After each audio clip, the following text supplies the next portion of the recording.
Mary was known to her family as May and lived in the Haldon area of Livingstone. She was a retired nurse who met her husband whilst working at the same hospital together and had been married for 16 years.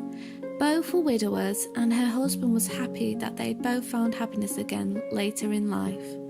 Mary, who was 88, went missing on the 17th of June 2008 at 9:30 a.m. after telling her husband, Bill, she was going out to buy some new tights or socks. Sources differed this.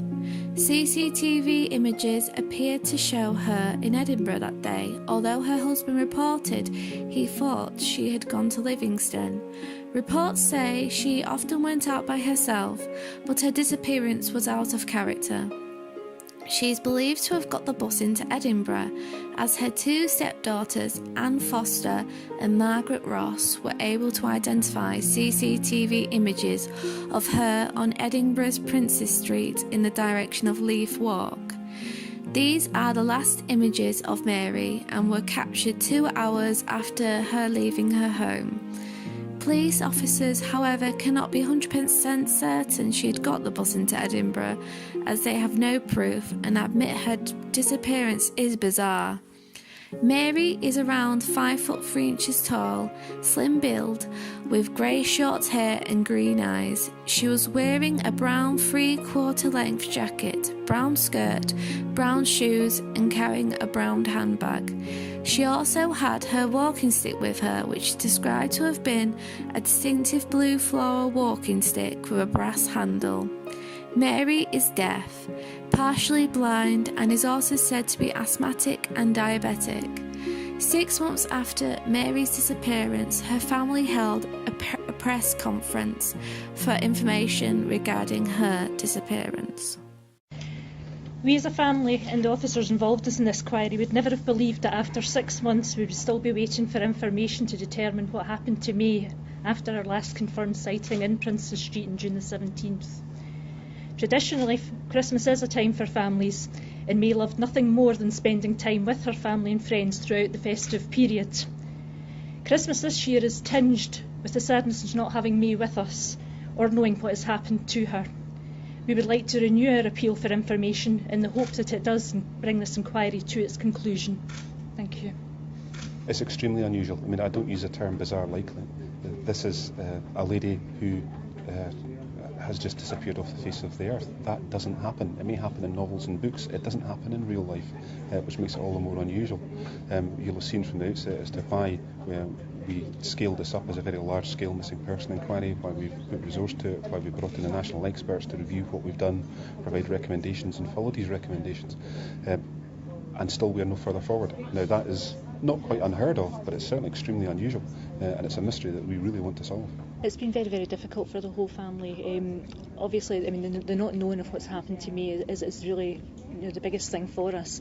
So you're forever wanting her to just walk through the door, but the fact that you don't know what's happened to is very, very difficult. Like, so your mind can go all different places there. But you really just want her to be safe and well, and if she does see this appeal, just to say, yeah, I am here, I am very well, and everything is okay, we would be quite happy with that. I've absolutely no idea. I mean, it's incredibly strange. It's quite a mystery to us at all. It looks like that she has got what she was looking for in the shops. It looks like that she may be been on the way back to the bus. It's, like I say, it's just not the knowing what happened next, and we really need to know what that bit of the jigsaw actually is. 2009, Mary's stepdaughter Anne Foster said, "The family are all really glad that this appeal is being aired.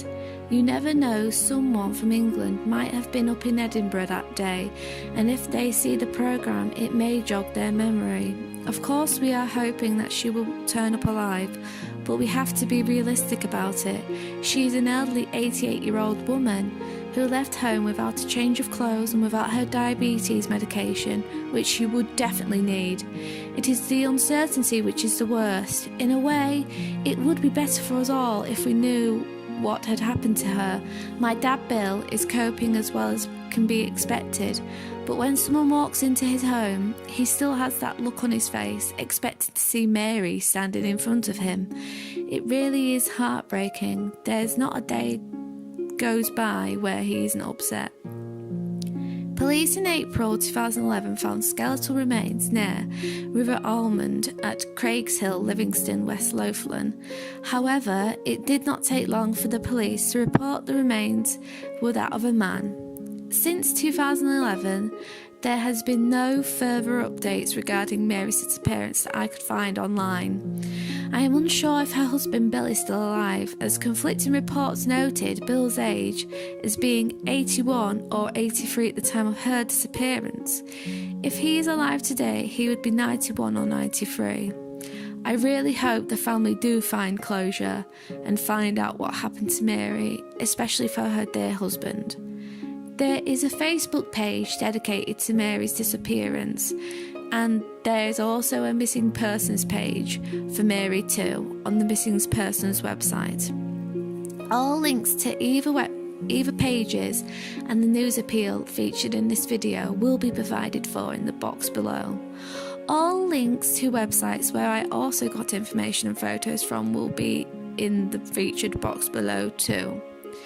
If you have any information regarding Mary's disappearance, please contact the following: Lothian and Borders Police on 0131 311 3131 or Crimestoppers anonymously on 0800 555 111. Thank you all for watching.